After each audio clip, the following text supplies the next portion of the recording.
Hello and welcome back everyone to the second installment in our Chapter 8 lecture series for your textbook Give Me Liberty by Dr. Eric Foner. This one is entitled The Adams Presidency. But before we move forward to the focus question for this section, I want to draw your attention to the political cartoon that you see on the screen.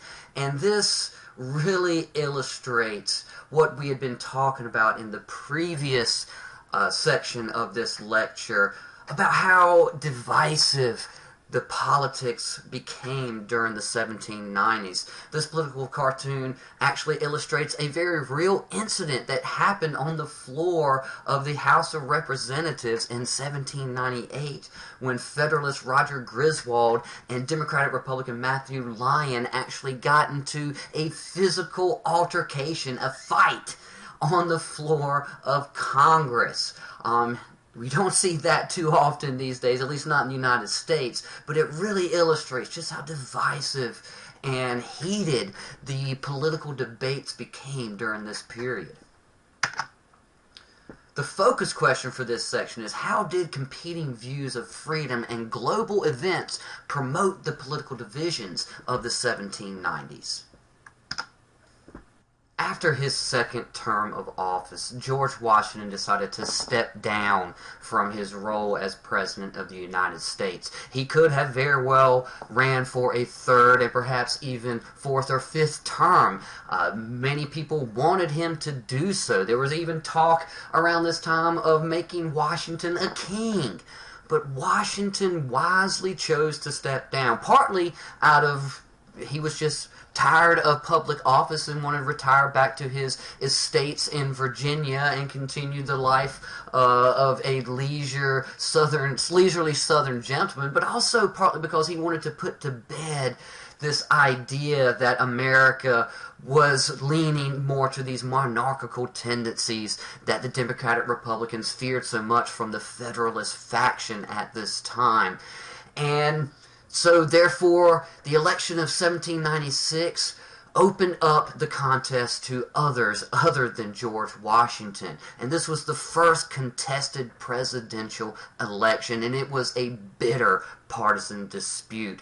The partisan press at this time threw tons and tons of, as we say today, shade at both candidates. And, they even went so far, the Democratic Republicans at least, to label John Adams a hermaphrodite and lampoon him in the press. And, the Federalist press did much the same to Thomas Jefferson, particularly going after his affairs with his slave mistress on his plantation at the time. When all was said and done, John Adams, the Federalist candidate, won the presidency. Thomas Jefferson, the Democratic-Republican candidate, came in second place and, according to the rules of the time, won the vice presidency. Now, despite winning the election, Adams was generally disliked. He was respected for his keen political mind, but he was generally disliked by even those among his own faction, and his presidency was beset by crises. Without that calming influence of Washington, that one central figure that was well respected by both factions involved at this time, those partisan disputes during Adams' presidency became even more heated and intense. The first crisis that beset the Adams presidency was known as the XYZ Affair. Now, American neutrality between France and Great Britain was continuously challenged during this time. The United States tried to continue to trade with both sides, which neither side of that conflict took too kindly. Both sides captured American ships trading with the other side. In efforts to stop this, the United States sent a delegation to France to try to negotiate a new treaty. And France essentially refused to meet with U.S. diplomats unless they paid a bribe, and essentially refused to stop taking American ships trading with the British. Now, of course, the American delegation refused to provide any sort of bribe to the French government, But this incident was leaked to the press in the United States, and a scandal ensued. The scandal emboldened the Federalists, and they began to view French-supporting Democratic Republicans with increasing suspicion during this time. The XYZ affair directly led to several years of a quasi-war with France. U.S. naval vessels were allowed by the U.S. government to attack any French ship that it caught interfering with American shipping. And of course, in retaliation, France just upped the ante and actually began attacking U.S. naval vessels as well. Neither side ever officially declared war, however, which is why this has gone down in history as the Quasi-War. And on top of the allowance of the U.S. naval vessels to attack French ships, all French trade was brought to a halt. An embargo was put on all French trade into the United States, which did upset some American merchants involved in that trade. As a result of the XYZ affair and the ongoing quasi-war with France, Federalists saw continued French support in America, particularly among the Democratic Republicans, as potentially very dangerous to the Republic. They believed it could lead to unrest or even civil war in the United States. That's how tense the divisions between these two factions over this issue was at the time. In response to these fears, the Federalist-controlled government passed the Alien and Sedition Acts in efforts to squash dissent. Of course, these acts targeted specifically French immigrants, but also supporters of the French cause. The Naturalization and Alien Friends Acts limited immigration, particularly from France, of course, and it also gave the power to deport any alien for any reason to the president. The Sedition Acts were a response directly to the heated rhetoric from the partisan Democratic Republican press. But this response was seen by many, and rightly so, as a bridge too far. The Sedition Acts made it a crime to write, print, utter, or publish anything against the government, excluding, however, the vice president. It was still perfectly legal to sling trash at the vice president. Of course, the vice president was Thomas Jefferson, a Democratic Republican, a convenient and purposeful omission in the acts that really, beyond anything else, showed the hyper-partisan nature of the law itself. Now, of course, Democratic Republicans were aghast. First Amendment? Hello? Anyone? Anyone? The Democratic Republicans countered the passage of the Alien and Sedition Acts with the Kentucky and Virginia resolutions. Jefferson in particular saw the acts as a sort of first salvo in the Federalist effort to subvert American liberties, restore monarchical rule, and involve the United States in endless foreign wars. So he teamed up with his friend Madison, and they authored the Kentucky and Virginia resolutions, which again were this direct response to the Alien and Sedition Acts. These resolutions stated that states essentially had the authority to declare federal laws unconstitutional. Essentially a policy that became known as nullification. And they actually, in the Virginia and Kentucky legislatures that debated these resolutions, they actually discussed the potential of secession at this time over this issue. Now, none of the other states joined Kentucky or Virginia in declaring any sort of acts unconstitutional, and Kentucky in particular actually struck that element of the Kentucky resolution out before it passed its version of it. Many stated that the judicial branch, not the legislatures of the states, had the authority to determine the constitutionality of any law.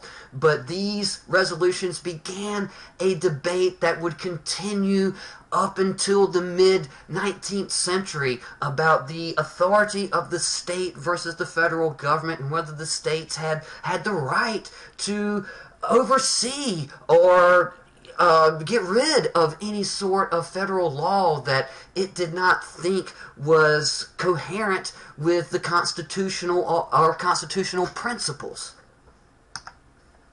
In the midst of all this bitter partisan wrangling, the threats of civil war, the threats of secession, the threats of political opponents being arrested and tried in courts, there came up another election, the election of 1800. This election is sometimes called the Revolution of 1800. Democratic Republicans seized on the public outcry against the Alien and Sedition Acts and John Adams' unpopularity as president. And Thomas Jefferson was elected to the presidency. But this was not without controversy either. Jefferson and Aaron Burr actually tied in electoral votes, and Burr, breaking with a previous agreement amongst the Democratic Republicans, refused to concede, therefore throwing the election into the House of Representatives, which entered into a bitter partisan debate over the issue. Believe it or not, Alexander Hamilton actually broke the tie and got the House of Representatives to vote in favor of electing Jefferson as president. Even though these two men were bitter rivals, Hamilton actually disliked Adams even more and respected Jefferson enough to know that he was probably smart enough not to completely dismantle all of the Federalist policies that Hamilton had managed to put in place during his tenure as Secretary of Treasury under the Washington administration. Jefferson's election was seen as a repudiation of the Federalist agenda and an affirmation of Democratic-Republican ideology, which is why it has become known as the Revolution of 1800. And more importantly than that even, it established the precedent of the peaceful transfer of power between parties. That was not a foregone conclusion at this time. Remember, the heated rhetoric and tensions of the day were leading some to consider the potential of civil war, and John Adams could have easily decided not to relinquish the office of presidency, which could have pushed the nation over the edge into actual armed conflict. Wisely, John Adams thought that it was most prudent to step down peacefully, allow for Thomas Jefferson to peacefully assume his rightfully elected office, and set that precedent so that future generations would look at that as an example to follow in the future. In the midst of all the issues the United States underwent during the 1790s, it was faced with another revolution abroad. This one right on the doorstep of the United States, and this one causing even greater concern amongst Americans. This was the Haitian Revolution, which was a slave uprising on the French island of Saint-Domingue. It was directly inspired by the French Revolution.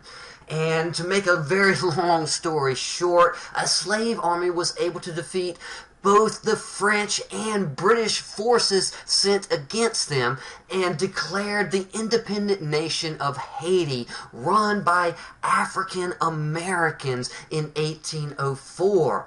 But this quickly devolved into civil war between rival factions in Haiti, and the Haitian government was never able to really come to any sort of stable position. The Haitian Revolution scared American slaveholders. They feared the same thing could happen to them. This revolutionary fervor that had begun in the United States spread to Europe and then spread back across the pond to Haiti, could find roots among its own slave population, and the United States could easily become the next Haiti. They saw the chaos of the Haitian Revolution as proof that blacks could not govern themselves, and this led to even more tensions between slave owners and their slaves, and further tightening of the slave regime in the United States as these fears began to spread and were stoked ever further by the continued news coming out of Haiti of the goings-on on that island. Fears of the United States becoming another Haiti reached a fever pitch because of Gabriel's rebellion in 1800, which was directly inspired by the Haitian Revolution. This was a plot by Virginia slaves led by a slave blacksmith from Richmond named Gabriel Prosser to capture the city of Richmond.